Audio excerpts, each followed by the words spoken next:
Hey, friends. Thanks for hanging out today. I'm going to start by describing what we're all seeing in the current sort of like political and economic environment, particularly in the United States, where I live. So, like a lot of people, I was shell shocked when Trump was elected in November. I didn't expect it at all. And I'm interested in spirituality, and I've been aware for some time, like a lot of people, that it seems like we're at this precipice where things are really shifting. The astrology points to that and so forth as well. And it looks like we're moving into this sort of like much needed transition in which divine feminine energies, which are present in people of all genders, are going to finally come back into a healthy balance after, I think, thousands of years of that not being the case. And so, like a lot of people, I was devastated for days after Trump won. But then I felt that I realized something, and I made another video about this on the channel if you're interested in looking at it, that talks more about the astrology as well. I realized that it seems like Trump is serving this inadvertent purpose that certainly he wouldn't be aware of, which is that he's really showcasing how dysfunctional these old systems truly are. And then bringing in Elon Musk into that fold made it even more clear, particularly from an economic standpoint, because we're seeing, like literally the biggest beneficiary of late stage capitalism, because he's the richest man in the world. We're being able to see in a way that wasn't possible before a few years ago, before he took over Twitter, really, I'd say, how bad he is at doing things. And this whole narrative about Doge, the department that he created, which is named after a cryptocurrency, which would make, I knew one of the co-founders of Doge a little bit. I hung out with him a few times, as well as with his like feminist anarchist girlfriend. And he was and is a socialist from Australia. And he's spoken publicly about how horrified he was that Elon Musk kind of took over, becoming an ambassador for this cryptocurrency that he created as a joke in 2013. And now the fact that there's like a literal US government department named after it in reference to it is is just like mind-boggling. But I'm going off on a bit of a tangent. The fact that since he took over Twitter, we were able to then see just how bad he actually is at running companies. And then we're seeing that again in terms of the way he's interacted with the government. And I mean, I could rant and go on and on about how his giving hundreds of millions of dollars to Trump, to Trump's campaign, was about sidestepping. I think there were 17 federal inquiries into his conduct and into what was going on at his various businesses. I mean, it was clearly about getting away from that, trying to get outside, trying to avoid government looking into what he'd done because he wanted to avoid responsibility. And it's just that I think the gift of this, as jarring as it's been to witness so far, it's only, like 100 days into the presidency or whatever, is to see like, oh, it's so obvious. It's more obvious than ever before that it's just like cronyism, and it's these like rich white men coming together to not have to take responsibility for things that they've done wrong, and just like uniting so that they can retain their hold on power and money, specifically that which is earned through the late stage capitalistic system, is at the core of this, I think. So I felt relief once I started to recognize that that seemed to be what was happening.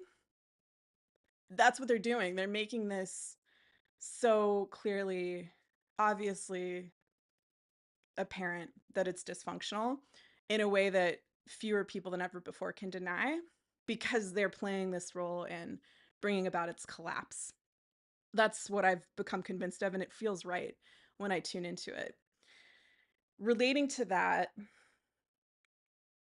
I think the problems in the economic system that it's highlighting, I mean, there are myriad, but one, of course, is that, I mean, when we're shifting, like the isolationism that Trump is showing, and the shift in which literally his Lutnick, Howard Lutnick, which, what is he, he's in the cabinet, in Trump's cabinet. I just saw I don't know what his post is, but he's overseeing economics. What's the name of that job? He literally stated that he wants things in the States to shift back to sort of like a factory based economy. And that's very symptomatic, I think, of the entire ethos of that organization, and that they want things to go back to the way that they were, I don't know, 80 years ago or more in the US. And that's not where the future is heading. There are going to be technological advancements that do a lot of those jobs. Clearly, there's a lot of conversation about AI and whatever. And the way that they're coming at education and the arts. And I mean, it's unreal. I mean, I understood, I felt to some extent that we were living through this sort of time. I didn't think that I would live to see sort of like this energy taking this sort of deliberately fascist shape in my lifetime, but that's the way it's going. And I'm convinced that the way for us to get out of it, there's this quote that I like. I talk about it a lot from this American futurist of the 20th century called Buckminster Fuller. He said something like, the way to affect change isn't to fight the system. This is a poor paraphrase. The way to actually change something is to build a new system that renders the old system obsolete. So that's what I believe we need to do. And to hit that at its core, it's about the money system. It's about late stage capitalism. But because that system compartmentalizes us, it separates us, it makes each of us have this sense, for the vast majority of people, that we have to worry about our own survival. We have to make sure we have enough money to take care of ourselves and our families if we're supporting families. And that keeps us in this state of lack. It's not an abundant system. It's not a system that engenders this sense of abundance for the vast majority of people. And I think that's by design, because in it being set up that way, oligarchs can arise who then are controlling more of the power because they have so much more money. And shifting back into this sort of like factory based economy in the US, I mean, that to me screams of Marxism, this idea of controlling the means of production. And if you have more uneducated factory workers, that that means that people will be easier to control. And it's just so blatant. And again, like, we could rant about it all day. I could complain about it for a long time. But what I think we need most right now is to come together to scale a new system that renders that system obsolete. And that's what Seeds is. If you're not familiar with Seeds, it's addressing several of these problems head on. Another problem, so if we're like looking at the problems in the current system and the way that they've impacted society negatively, another thing that is taken for granted, because it's just the way that it's set up, I think a lot of us haven't even questioned this, is that for the vast majority of us within the capitalistic system, unless we have enough capital that we can use that capital to make more capital, then we're in a situation where we have to trade our time for money in order to get the money that we need to survive. I don't think that money is evil, quote unquote, at all. It's a tool that can be used for a variety of purposes.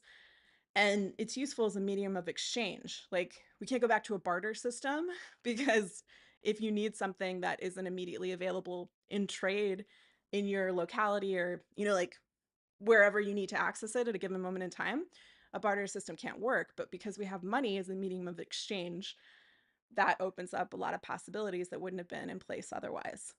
So we still need money.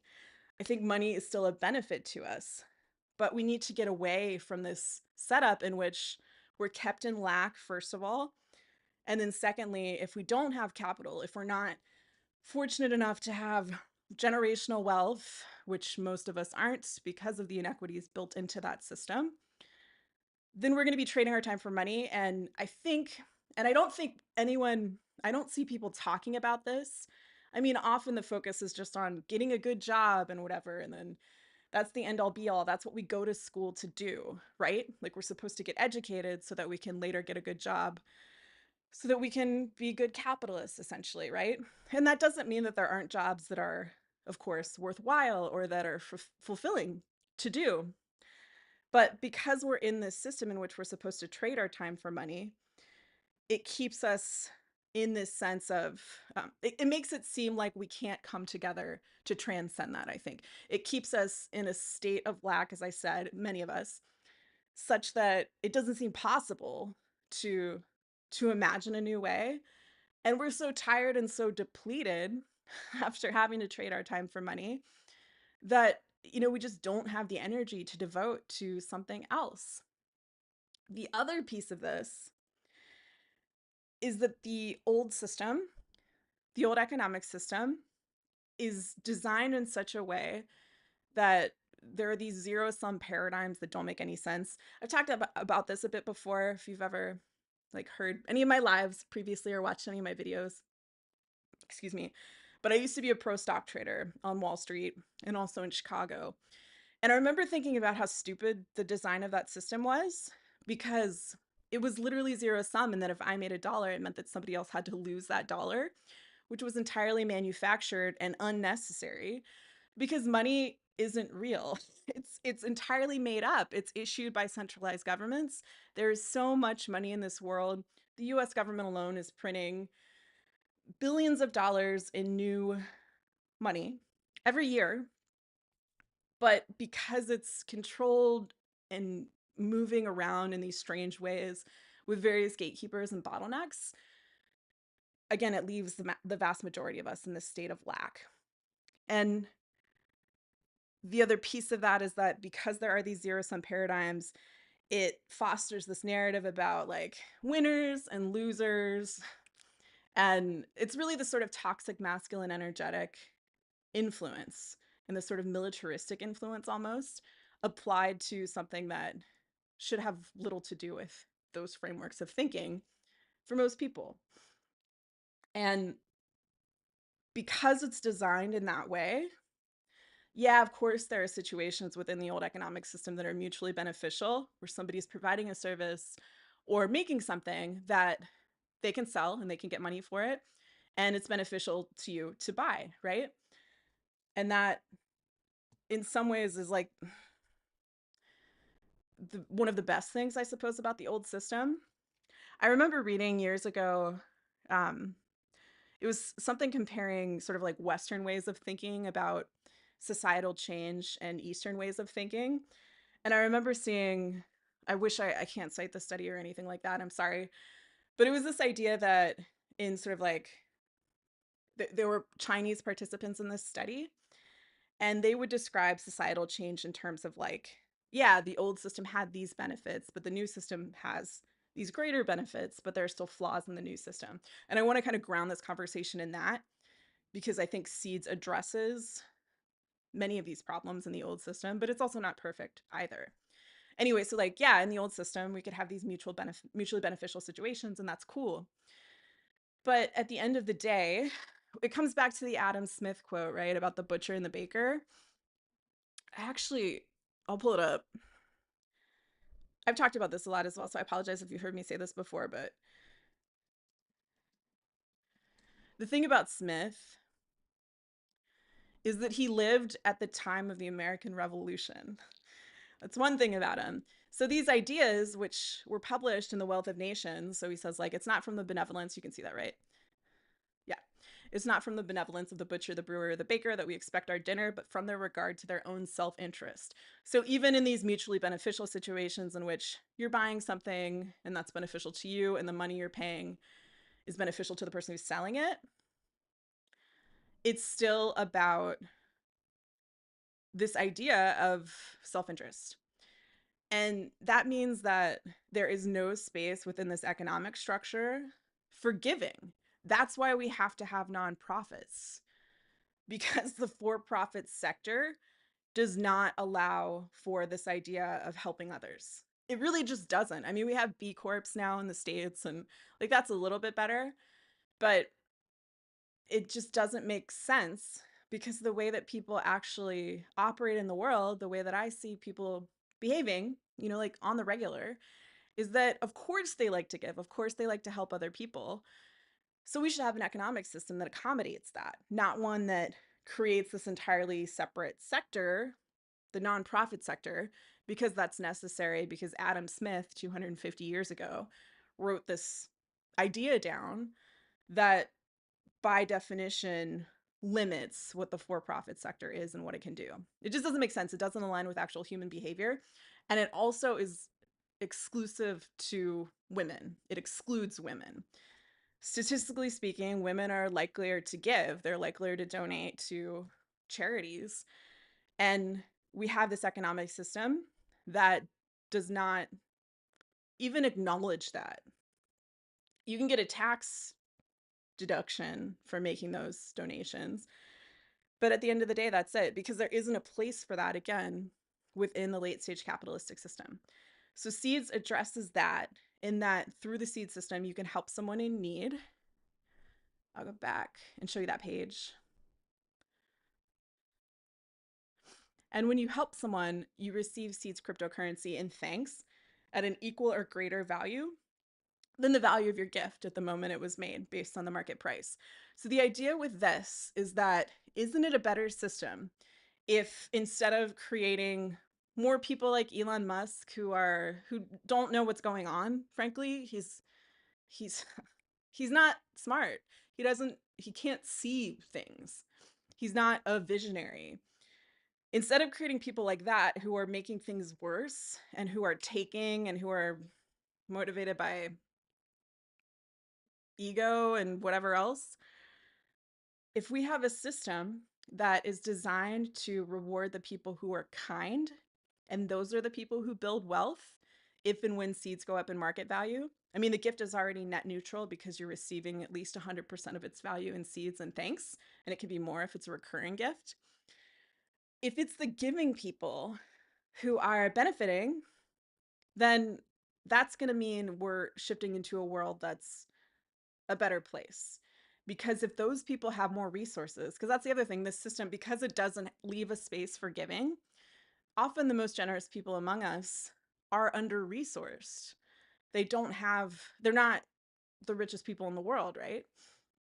And of those that are very rich who have been philanthropic, there's been this idea which feels very of the unhealthy masculine as well, of like, oh, I'll make a bunch of money and then I'll give money away when I'm older.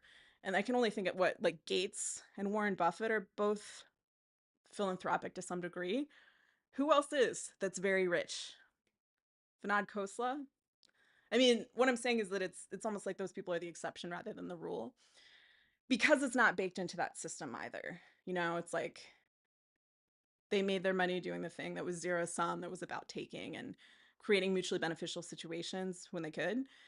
But again, it leaves aside this entire world of giving, and the majority of people who do that, again, are women.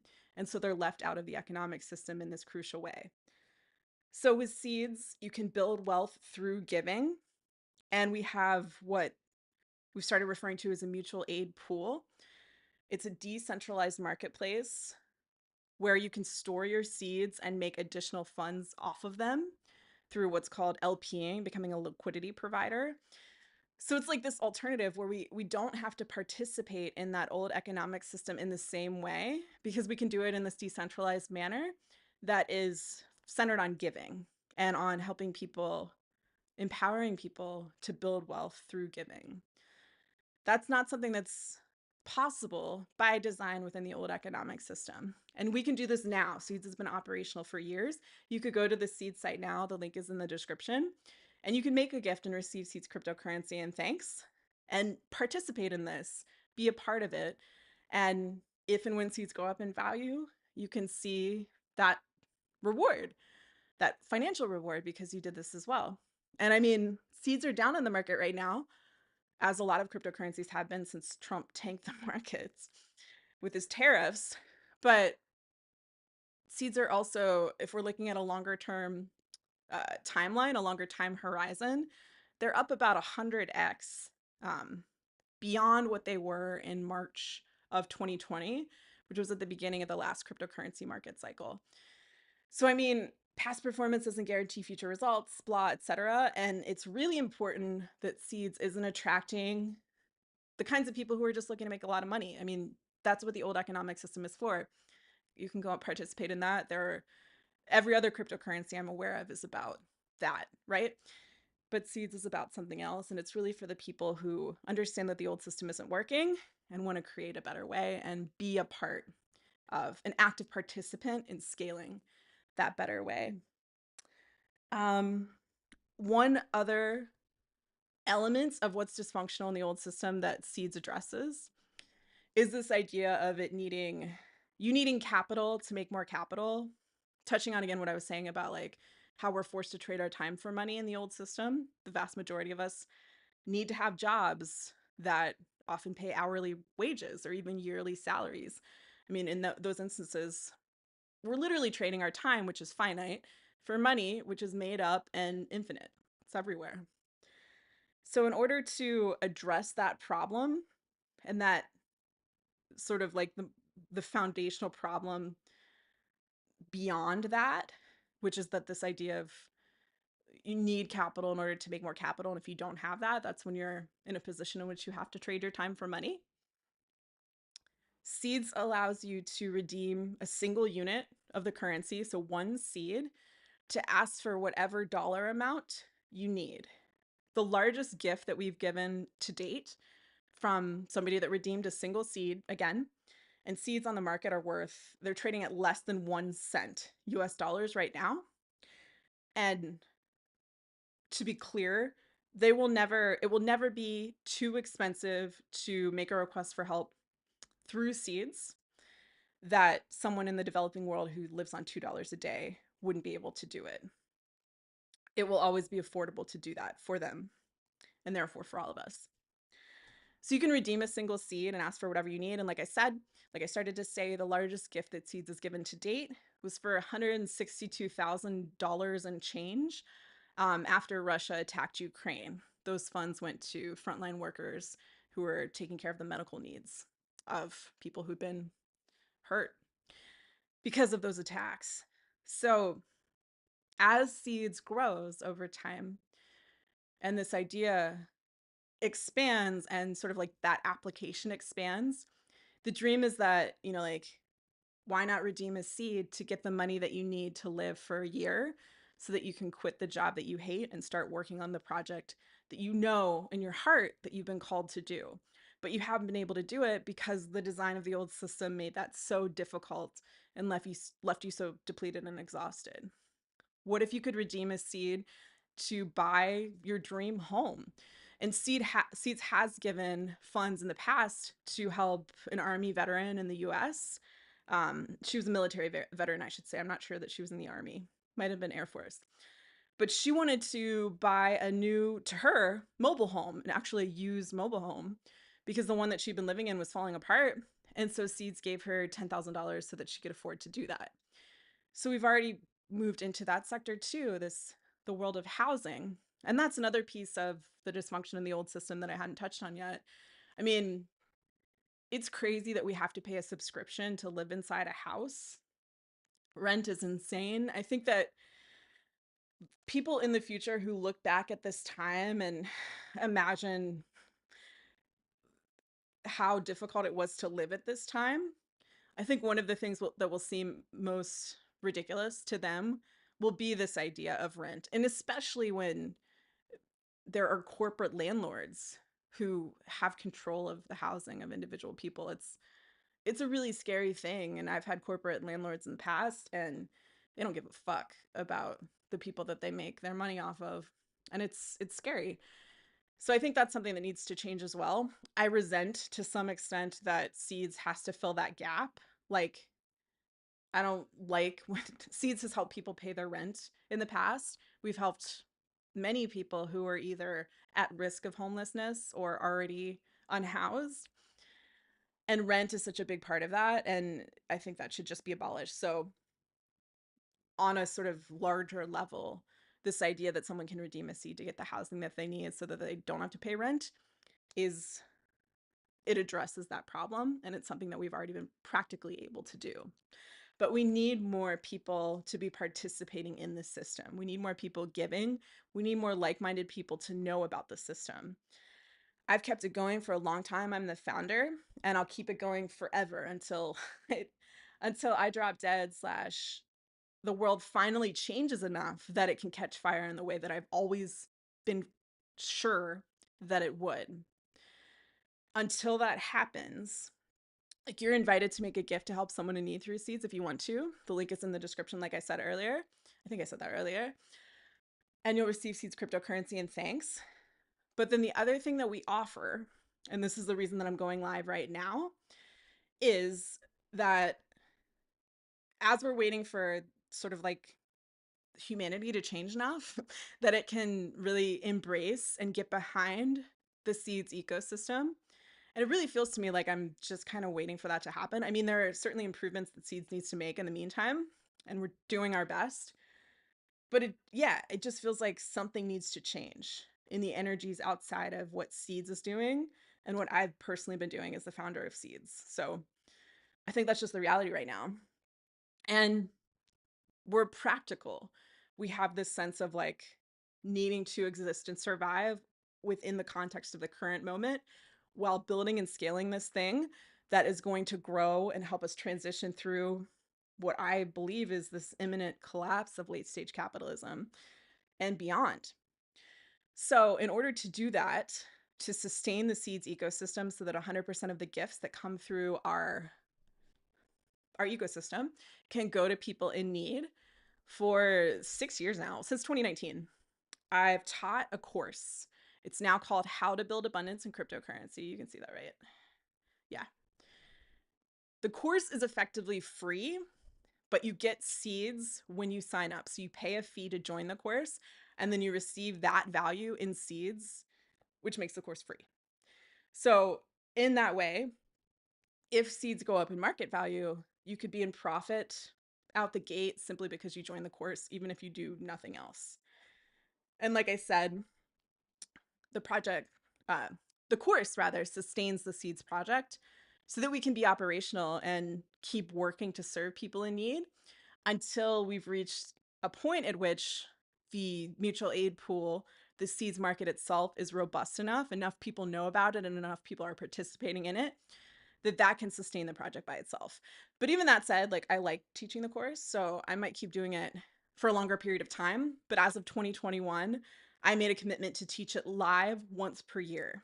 And the live 2025 version is coming up in May. Doors will close on May 22nd, which is a Thursday. It's also Bitcoin Pizza Day. If you want to check that out, I made a video about what that even is if you're interested. And I always like feel not uncomfortable exactly sharing this, but I have to. The fact of the matter is that there are a lot of scammy people in the world of cryptocurrency, especially by this point.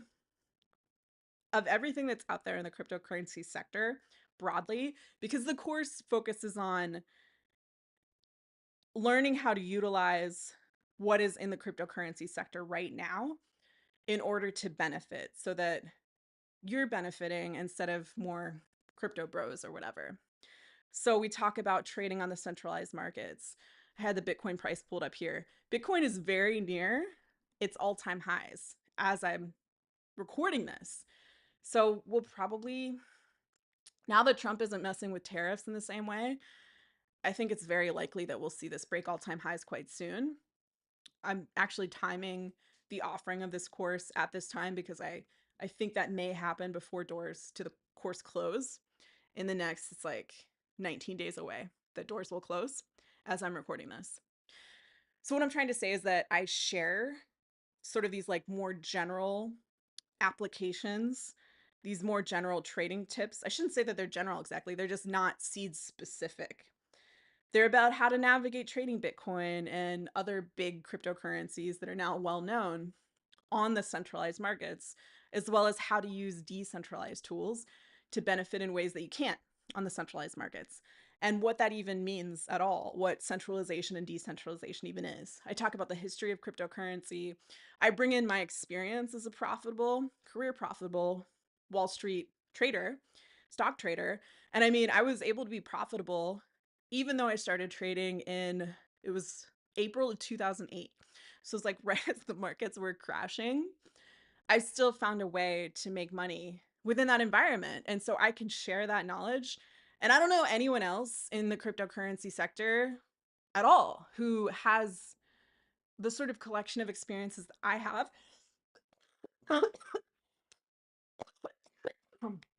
Excuse me, who can then offer that through a course structure.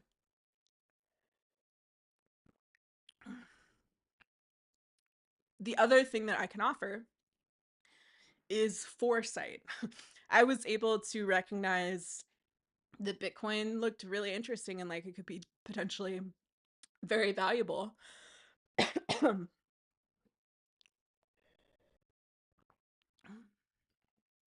in 2013, and I started buying it when it was at about $90 a coin. And even then I did so after the price had dropped. I feel like some energy is trying to mess with me right now to make it harder to speak. It's really interesting. Anyway, but yeah, even at that time, Bitcoin in 2013 had hit what were then its all-time highs of $263. I wonder if you can see it on this graph. I bet you can't. Yeah, I mean, if you look at this, can you see that with like, I think my face is in the way. Let me move myself. So if you look at this graph, back in the day, like look, this is supposed to be like the all-time graph. It's just the max Bitcoin price. This only goes back to May of 2016 when the price of Bitcoin was $453.99. So I was buying it at $90 a coin. But what I was trying to share is that it had hit what were then its all-time highs in April of 2013, 263 a coin. And then there was this scandal in which this site called Silk Road, maybe you've heard of it, was shut down by the feds in the US because it was a site where you could buy like any illicit thing you could imagine. And the founder was like putting hits out on people. And they were using Bitcoin to make payments on this site because transactions can be anonymized. So that guy went to jail. He's the same age as me. And then he was just recently pardoned by Trump. Ross Ulbricht is his name. He was supposed to be in jail for, I think, at least 30 years, if not, it might have been life. I don't think he successfully had anyone murdered, but like when we're talking about historical context and the sort of negative it's not sort of the very negative connotation associated with cryptocurrency today, that was the version of it back in 2013. Like the people who knew about it were like, oh, Bitcoin sounds shady because it's associated with the shady website. And then there was this evolution through that cryptocurrency market cycle where a lot of people changed their minds as it went up in value, and more people recognized that it was a tool that could be used for whatever the person using it wants to use it for good or for terrible things, right? Anyway, so I'm just sharing that because I then bought it when the price dropped after the feds shut down Silk Road. The feds seized what were then $30 million worth of Bitcoin at 2013 prices. So that obviously went up a lot. I'm pretty sure that Tim Draper bought all of it.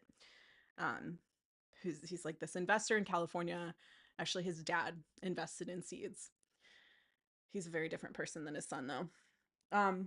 So all that said, I can bring in this knowledge. I don't know anyone else in the cryptocurrency sector who has that knowledge and experience from a trading perspective, and also the sort of energetic spiritual understanding that has led me to come to believe what I believe about seeds and to craft seeds in the way that it's been shaped at this time. So if that resonates with you, if you're interested, the link in the description will allow you to sign up for the course now if you want to do so. And if you do that when the prices are lower, you're locking in that value. So like, for example, we'll see what happens. This is not a guarantee, of course, but if you were to register today, you would get $2,500 worth of seeds at the price that they're at today. And if they go up by May 22nd, you could theoretically, if that happens, you would be in profit already. So that's just something to be aware of and to keep in mind. But we'll see what happens.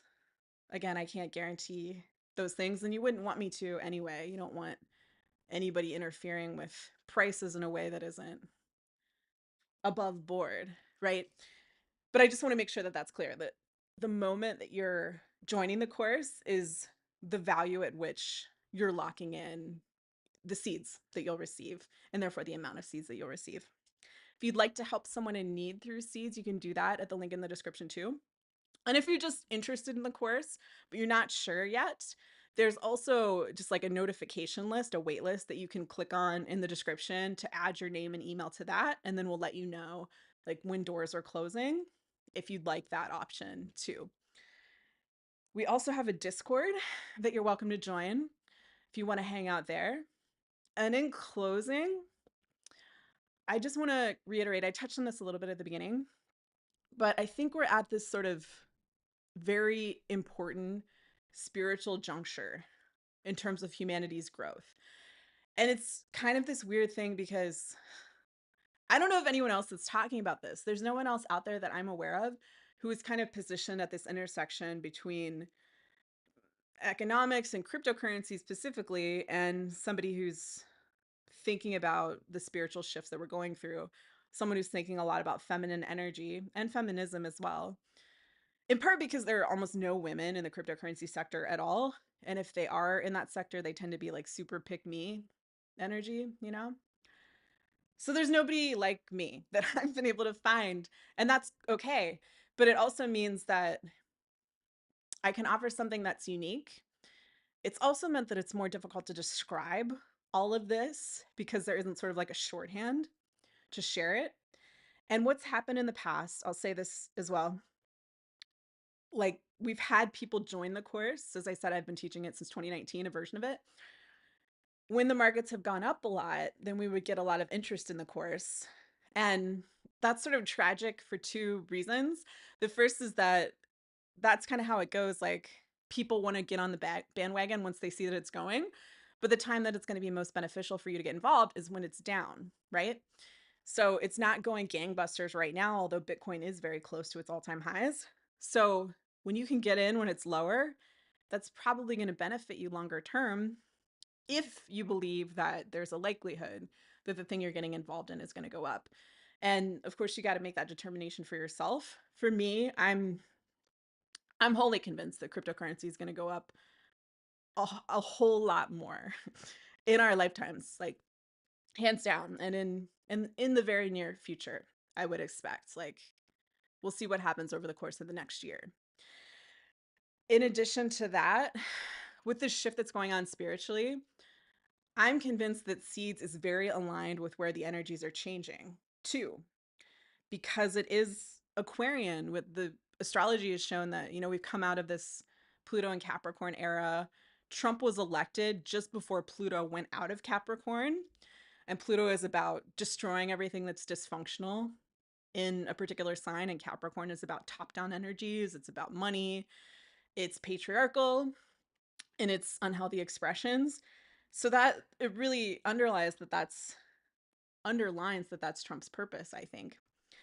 And now that we're in these sort of more Aquarian energies, Seeds is very aligned with that. And Seeds is also about this healthy balance of yin and yang, feminine and masculine energies, which are present in people of all genders, that being very intentionally imbued within the ecosystem from the ground up. And that's what we need because that's what we're shifting into. So I used to not despair, that's not the right word, but it used to really seem like, I guess as somebody, like I think of myself as like an activist or like I'm a pretty vocal feminist, right?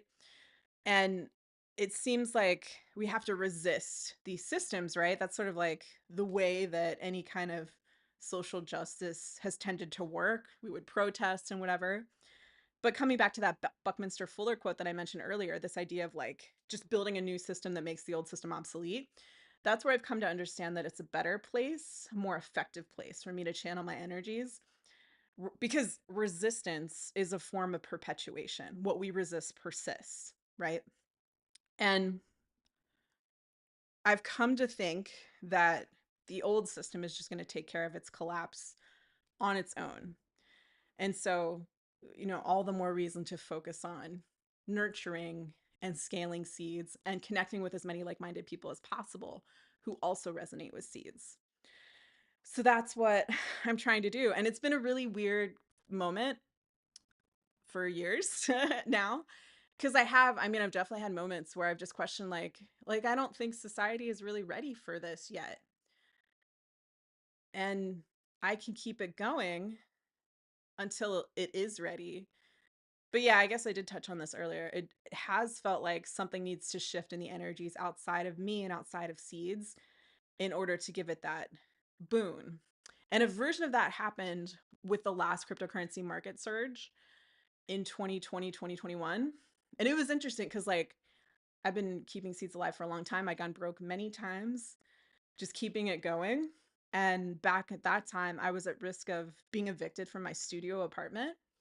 I put all my money into seeds and I ended up redeeming a seed to ask for help to pay my rent. And I got the funds from the seeds community in like 24 hours. And it was really moving and humbling. Excuse me, I was very grateful. And then COVID hit. And so the apartment couldn't evict me legally. And it was this whole thing. And then suddenly the markets had gone up a lot. And I was using TikTok, and TikTok let you blow up back then. It's really changed since that time. And so within the space of like 13 months, I was moving into this Hollywood Hills estate home with just my puppy, this really nice home. Things changed so quickly. And it didn't seem like it had a lot to do. Like I was doing the same things that I'd been doing. I was speaking up when I thought I saw corporate abuses, like at my apartment complex. And I was just trying to do everything I could to share about seeds. And it kind of feels like that, a version of that on a bigger scale will happen again coming up in the near future. But it hasn't happened yet. And I think YouTube is going to be key to it. TikTok doesn't work anymore in the same way, in the way that it did before. And at the end of the day too, like it's in the past, particularly with this course, we attracted too many people who were just interested in engaging with cryptocurrency to make a bunch of money for themselves. And that's obviously not what Seeds needs to grow. We need people who understand what this is and who really want alternatives to the capitalistic system that can then carry us into the future after the dysfunction in that old system collapses. And that's what Seeds is. So if any of this piques your interest, I hope you'll check Seeds out. Come hang out in the Discord if you want to get on the list so that you're notified about when the course closes. Or if you're ready to join the course, it's a huge help to us. It sustains our project, like I said. And it's really appreciated. And I think the course, I think it's fun. I enjoy it. I miss getting to trade with other people like I got to do when I was a pro stock trader. And yeah, it's just fun to get to do, I think. And of course, if you'd like to help someone in need through Seeds, you should totally do that as well. That link is in the description too. Um, and we have various options, including recurring giving options that allow you to get a little bit more of a bonus if you want to go with that instead.